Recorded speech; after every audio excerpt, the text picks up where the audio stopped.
सर्वशक्तिमान परमेश्वर आज तेरा वचन इनकी जिंदगी में 100 गुना फलों को लेके आए। अंधकार की शक्तियां इन वचनों को चुरा न सके खुदावन।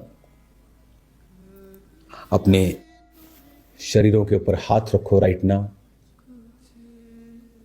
क्योंकि मैं गायब होते हुए देख रहा हूं माइग्रेन्स को, बहुत से ऐसे रोगों को जिनकी खास तौर पे मेडिसिन नहीं है, ऐसे रोगों को जो आपके हार्मोन्स के साथ, ब्लड के साथ, बॉडी के इनर सिस्टम के साथ जो जुड़ी हुई चीजें हैं, खुदावंद का आत्मा उन्हें हील कर रहा है। आपके गर्भ को मैं ब्लेस होते हुए देख रहा हूं राइट नाउ। परमेश्वर का आत्मा आपके फाइनेंस को ब्लेस करेगा अगर आप उसके राज्य में बीजों को बोएंगे, क्योंकि प्रभु ये रुकावट दिखा रहा है बीजों को ना बोना और अग्रेसिव होके फायर के साथ ना बोना, लगातार ना बोना, बड़े बीजों को ना बोना। और बहुत सी फाइनेंशियल ट्रबल्स को फिर हम फेस करते हैं। प्रभु का रूप दिखा रहा है अगर हम इस इंस्ट्रक्शन को फॉलो करेंगे तो फाइनेंशियली भी हम बरकत को पाएंगे। मैं बहुत से रोगों को आपकी बॉडी से निकलता हुआ देख रहा हूं राइट नाउ। एक यंग लड़के को मैं देख रहा हूं, परमेश्वर का आत्मा तुझे नशों से, उस स्पिरिट से पूरी तरह से आजाद कर रहा है।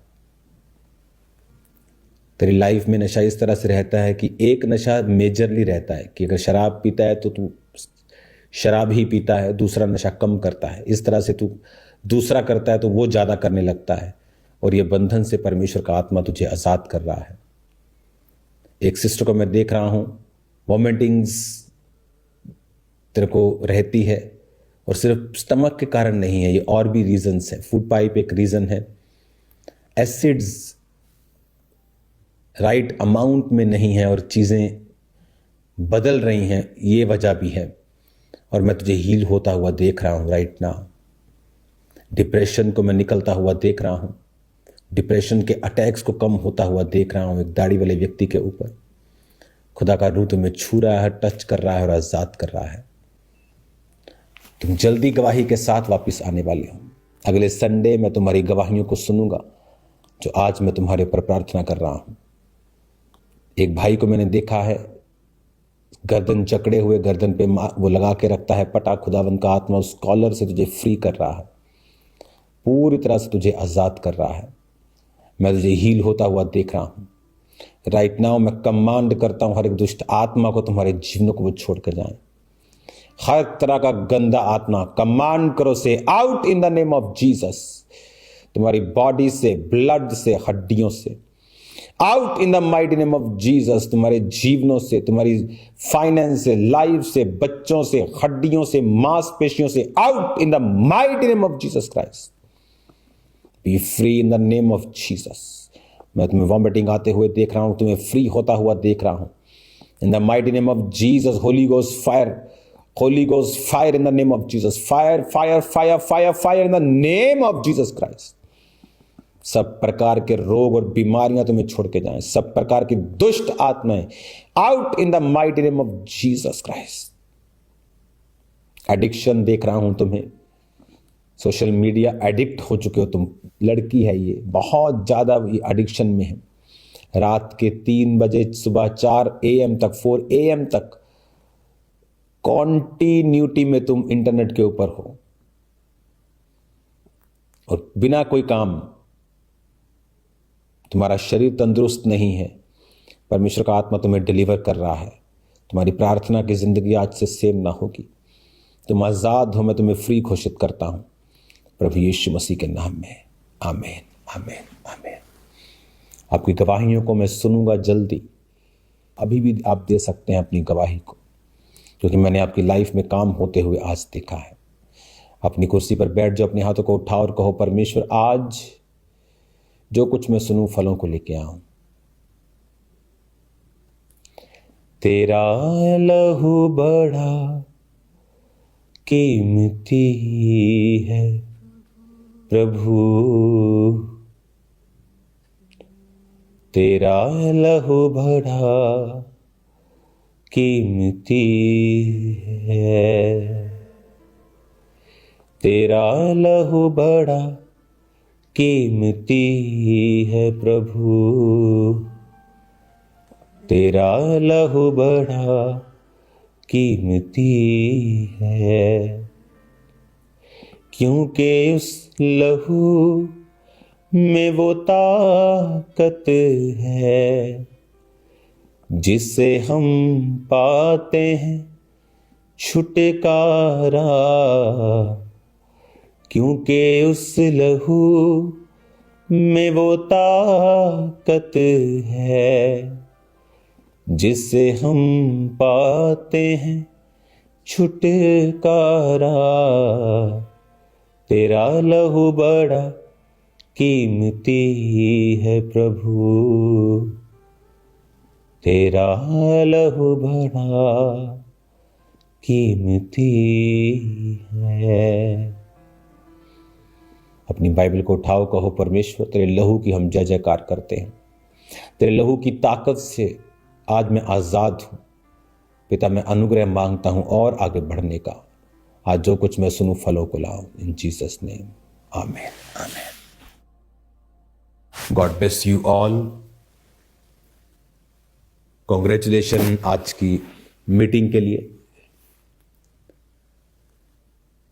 आपके इवेंजलिज्म ने, आपके सुसमाचार के प्रचार ने हजारों लाखों लोगों को बचाया है, इवन फॉरेन कंट्रीज में भी। जो ऑनलाइन देख रहे हैं, मैं आपको आज जो वचन देने वाला हूं आपकी लाइफ से नहीं रहेगी। आज हम पढ़ेंगे लूका की पुस्तक, उसके 8 अध्याय को हम पढ़ेंगे। 8 अध्याय की 22। फिर एक दिन वह और उसके चेले नाव पर चढ़े और उसने कहा, आओ झील के पार चले। तब उसने नाव खोल दी। जब नाव चल रही थी वह सो गया और झील पर आंधी आई और नाव पानी से भरने लगी और वे जोखिम में थे। अब जीसस ने कहा, आओ हम नाव पर चलें और पार चलें। जीसस का एक प्लान है आपकी लाइफ में, आपको पार लेके जाने का। अगर आपने कभी नोटिस किया होगा, आपने ये भी नोटिस किया होगा, जीसस ने कहा, मैं आदि हूं और अंत हूं, पहला हूं आखिरी हूं। आप बीच में हैं। वो व्यक्ति जिसने रेस शुरू की और रेस को खत्म कर दिया, और आप बीच में, और वो कह रहा है, डोंट वरी, चले आओ, भागे आओ, क्योंकि मैं ये रेस का रास्ता देख चुका हूं। मैं इधर खड़ा हूं, रेस फिनिश करके तुम चले आओ, सब कुछ सही है। जीसस जब भी आपको बुलाते हैं तो उसने कहा, आओ हम झील के पार चलें। एक प्लान के तहत वो आपको बुलाते हैं। और उस झील के पार क्या था? उस झील के पार, अगर आप बाइबल को इसी वचन को 26 आयत से पढ़ते हैं, जब वो गिरासेनियों के देश में पहुंचे तो एक मनुष्य मिला जिनमें दुष्ट आत्माएं थी। उस झील के पार एक बड़ा छुटकारा था। उस दुष्ट आत्माओं से उस व्यक्ति को जब आजाद किया तो सारे सूरों के जो झुंडों को चराने वाले चरवाहे थे, जब सूअर मर गए तो वो भी आकर परमेश्वर के वचन को सुनने लगे। यानी वहां सुसमाचार था, वहां साल्वेशन थी।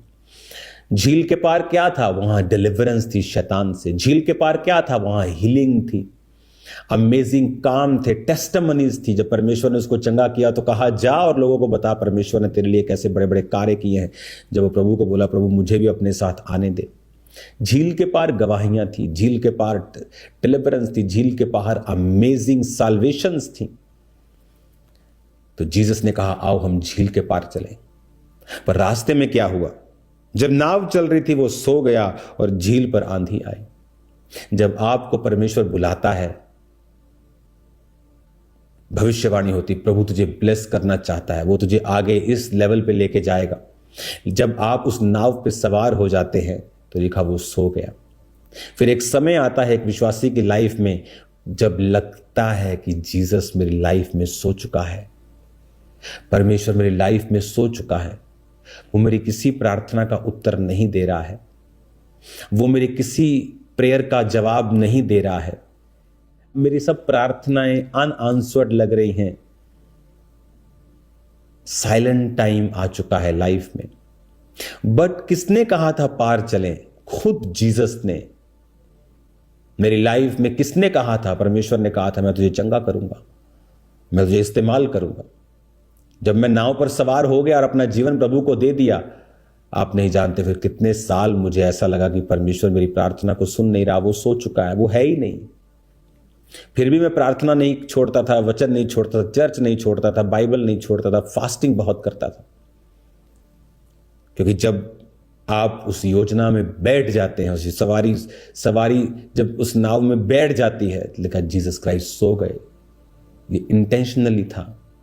तूफान आया, फिर आपकी लाइफ में परीक्षाएं आती हैं, इधर से आप किनारा छोड़ चुके हैं, नाव में सवार हैं, पुराना जीवन छोड़ दिया, पुराने लोग छोड़ दिया, डिस्कनेक्ट कर दिया, जीसस के नाव पर सवार हो गए, पानी के बीच में ना इधर के ना उधर के, आप डर जाते कि परमेश्वर मैं तो वो भी छोड़ गया, मैंने तो अपना परिवार छोड़ दिया, बीच में आ गया, अब तूफान आ चुका है, आगे का पता नहीं है, तू सो रहा है, क्या मैं कचड़ पचड़ में फंस गया हूं परमेश्वर।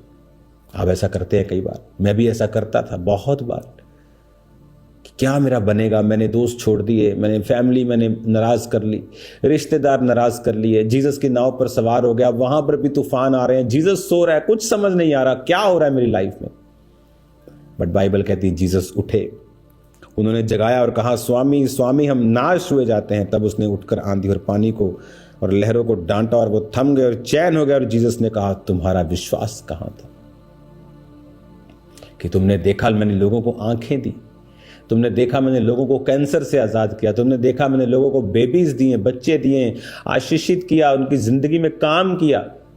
क्या वो काफी नहीं था कि तुम ये सोच रहे थे कि मैं पर्सनल भी तुम्हारी लाइफ में अगर काम नहीं करूंगा तो क्या मैं परमेश्वर नहीं हूं? तुम्हारा विश्वास कहां था? हम कई बार परमेश्वर से जब प्रार्थना का उत्तर नहीं मिलता है, चैन होता है, परमेश्वर सो रहा होता है, तो हमें लगता है कि ऐसा क्यों है। लेकिन जीसस जब उठे तो जीसस ने कहा तुमने खुद शैतान को क्यों नहीं डांटा, खुद बीमारियों को क्यों, तुम्हारा विश्वास कहां था? क्या तुमने मेरे जीवन से बड़े बड़े कामों को होते हुए नहीं देखा? क्या तुम नहीं जानते थे कि मैं परमेश्वर हूं? अगर तुम जानते थे मैं परमेश्वर हूं तो तुम क्यों घबराए कि स्वामी स्वामी हम मरे जा रहे हैं?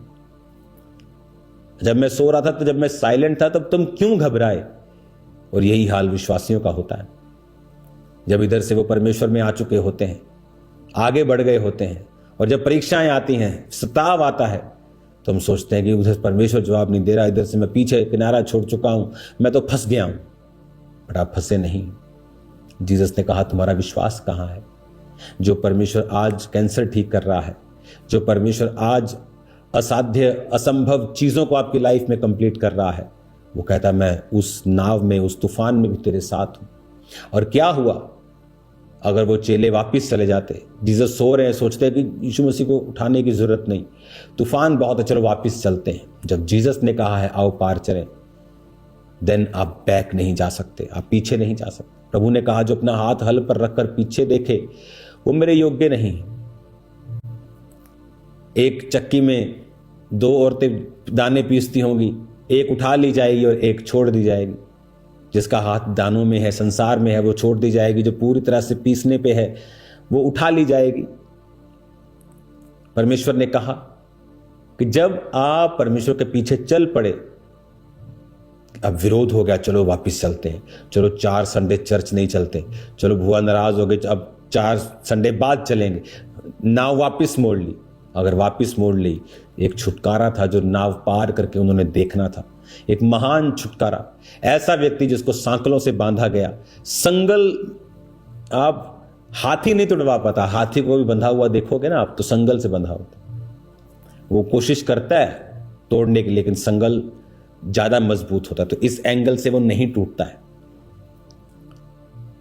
अगर आप हाथी देखेंगे बंधा हुआ, तो वो संगल से ही बांधा जाता है।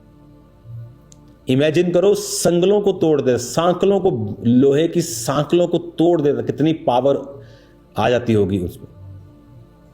फिर वो छुटकारा वो कहां देखते, वो डिलीवरेंस कहां देखते, वो साल्वेशंस कहां देखते?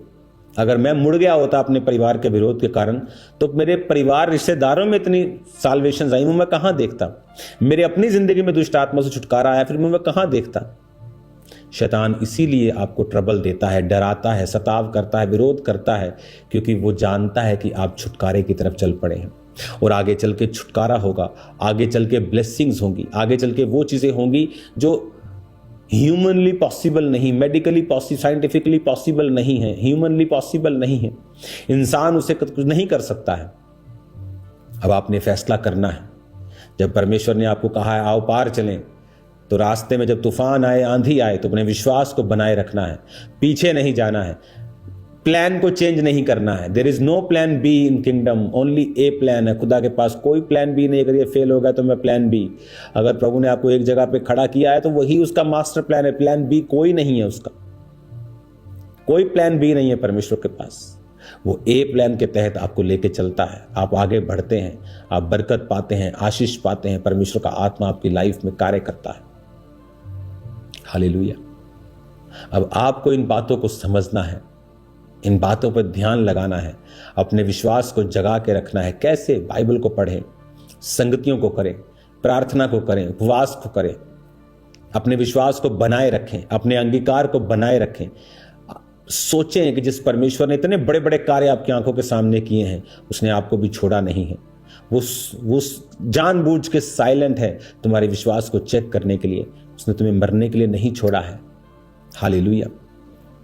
कई बार आप घबरा जाते हैं, लेकिन शैतान तिलमिला रहा होता है और वो आपको तंग करता है, लेकिन आपको ये मालूम नहीं।